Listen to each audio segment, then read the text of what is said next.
What's going on, you guys? It's your boy Patrick, aka Addicted to Combat, back for another recap and results for UFC Vegas 57, which was Arman Tsarukyan losing a very close decision, a very fun, skilled fight to Gamrot, who has righted the ship of his career and added another impressive win to his resume. So, I mean, both guys really fought their heart out. I don't think Arman Tsarukyan has anything to be disappointed about. Live watching the fight, I sort of thought that Arman Tsarukyan won. Looking back at the stats and rewatching the fight one more time, I could see how that. I think the contentious round was round 4, and that one was very close. So I'm not screaming robbery, especially being a Arman Tsarukyan better. Definitely not screaming robbery. That was a very close contest. I'm glad to have my voice back a little bit here. Still a little sick sounding. Still coughing up a lung here and there, but enough to get through. Some tape study for UFC 276, which is next week. And I'll be having that breakdown out very soon. But on this event in particular, I went minus 4.1 units on the night last night. So it was mostly because of two fighters. And you could probably guess off of my best bets video which ones those were. That was Arman Tsarukyan himself and TJ Brown dropping the ball as well. I had those two in a parlay. That was my biggest parlay. I had a 4-fight parlay after that with Rakhmonov and Moises. That part was good. And then I had the final 5th and 6th leg were Mario Batista and Cody Durden, which also made quick work of their opponents in round 1, each of them. So if I would have just ended up, I never would have done this, but if I would have flipped, the final 4 pieces of that 6-leg parlay and put those first, it would have been a very profitable night. But of course, the 2 that I chose as my most confident did not come through. So that's just the way it goes sometimes. Tsarukyan and TJ Brown dropping the ball in the parlay. I did have Batista and Cody Durden, who were the bottom part of my parlay.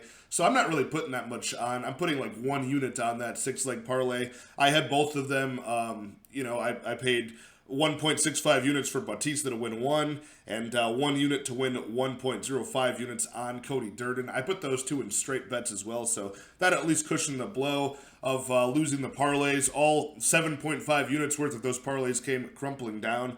I also had some props that helped cushion the blow in some ways. I had 3 props from the best bets video, and 1 of them did not come through. Gamrot Tsarukyan fight does not go to decision. Maybe a bad read, but I just thought that they would have more ways to end the fight, both on the ground and on the feet, but they completely nullified themselves on the ground. So that really cut the chances of that parlay hitting in half. And the scrambles were so high level and such a stalemate between their skills that not a lot of opportunity for either guy to be too much in danger until later parts of the fight. And then on the feet, they were both very defensively sound and both just tough as nails. So that did not cash. That was at minus 135 odds. I lost a couple units on that, but I ended up getting those back and then some with the Shavkat Rakhmonov inside the distance at minus 150. That I laid a couple units on. And then Parisian and Baudot under 2.5. I laid a couple units on that at minus 135 as well. Easy money there.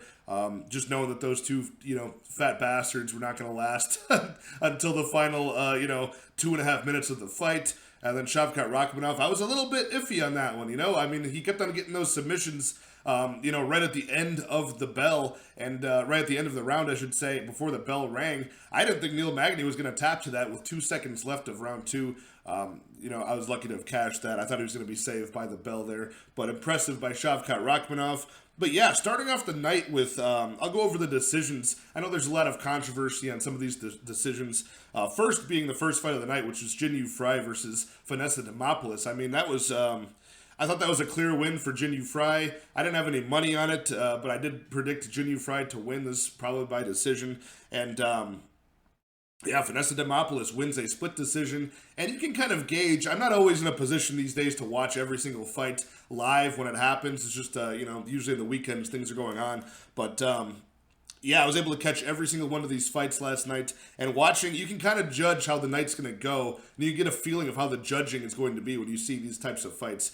Greasy women's, it wasn't even a greasy women's fight, but it was, one attempting takedowns of Finessa Demopolis being the aggressor, but not successful. Jinyu Fry picking her apart from the outside, backpedaling, even stalking her down at moments when they got tired, and clearly the better striker like we predicted, and was able to have amazing takedown defense against the poor wrestling of Demopolis. It didn't seem like that big of a fight. Like, she probably dropped round 3. Clearly won rounds 1 and rounds 2, did Jinyu Fry. The judges give it a split decision. Even Sal D'Amato seems to have a decent call this time. He calls 2 rounds to 1 for Jinyu Fry. And then this judge, Jaron Vallel, calls all 3 rounds, 10-9s for Finessa Demopolis. And at that point, I just knew, like, okay, that's fine. I had no money on this. Still a ridiculous, egregious call. But how is the rest of this guy's going to judge the rest of the fights tonight? How are they going to go? So when it was time for the Arman Tsarukyan fight, which live, I thought Arman won the fight.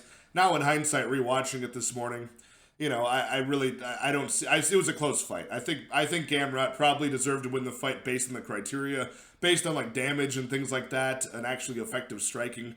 Probably Arman Tsarukyan, but it was so close of a fight and so great of a fight. Who cares? Even if I had money on it, I'm not too upset. But I just knew when they called the scorecards for that fight, I knew something wacky was going to happen because of that Jinyu Fry Demopolis fight. Like, there's no way that the night was going to go smoothly with that type of scoring. You give a 30-27 to Finessa Demopolis. That's absolutely insane.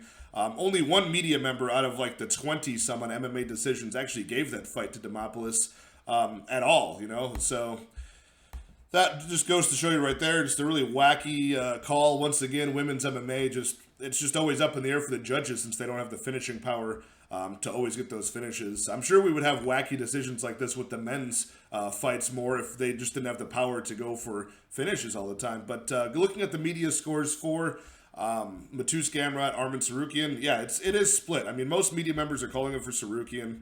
3 rounds to 2. I think the contentious round, as I mentioned, was round 4. You know, I mean, the first 2 rounds, clearly Tsarukyan. Round 3 was, clearly Gamrot.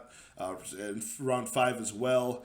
Round 4 was the close one that I felt the most iffy about. And that seems to be reflected in the MMA decision. So, yeah, I'm actually surprised. I thought this would be more 50-50, or maybe the majority of people calling Gamrot to win. Because after I rewatched it and saw the stats, I kind of agreed. But let's see here. The stats are, I want to look at round 4 for Tsarukyan and Gamrot. Arman Tsarukyan overall outstriking him on the significant strikes 95-81. Total strikes only outlanding him by 2 total strikes. The control time, only 1 minute and 39 seconds of control time for Tsarukyan. Just 2 seconds shy of 5 minutes of control time for Gamrot. But if you break down round per round, yeah, Arman gets the better of him in rounds 1 and rounds 2. The grappling was a complete stalemate at that point. Round 3, Arman Tsarukyan slightly outstrikes him, but he gets taken down twice, controlled for over a minute. So and that looked a lot more significant live in the fight than just the numbers. But round 4 is the one. So Arman Tsarukyan slightly outstrikes him on significant strikes in round 4 by 3 strikes. It was the spinning. That's what I forgot about. It was that spinning back fist knockdown. That's what it was. Okay, I was wondering why I remember this being different live. Yeah, it was that spinning back fist knockdown that was really the difference maker there. He recovered very quickly, and it wasn't really it looked more like it could have been confused as being a slip. But, but then Mateusz Gamrot controlled him for 1:41, landed 2 takedowns. Yeah, I mean, that's just very close right there. I think the momentum was swinging in the favor. And to put the final stamp of the fight in round 5, mix that with the sketchy judging going on here. But all the judges were on the same side. They all called the last 3 rounds for Mateusz Gamrot. You know, very entertaining fight either way. So if it was a worse fight, maybe I'd be more upset with the scoring of it since I lost money on it, honestly.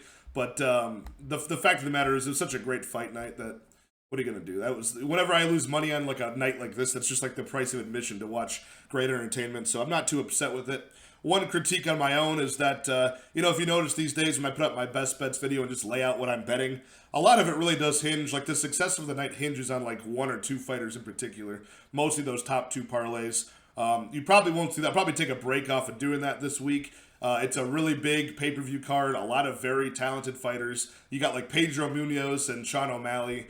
I might be attacking this more from like a just money line and props perspective. Maybe leave the parlays alone for this week because it's going to be greasy with all of these, super wide favorite. You've got Adesanya is already like a 4-1 favorite, so I'll probably lay off the parlays this week and probably just attack this from mostly props and money line. And I think I've already seen some underdogs I like just based off my tape study for UFC 276. So let me know in the comments how you did. Good luck in all your betting action. Let me know what you guys thought of the decisions, both the Demopolis Fry and both the Arman Tsarukyan Matus Gamrot one. I'd love to hear you guys' opinions in the comment, and I'll be back in the next day or two with the UFC 276 breakdown. I'll try to get that one out very, very early in the week for this big pay-per-view. All right, you guys. Yeah, I'll catch you guys this week. Cheers.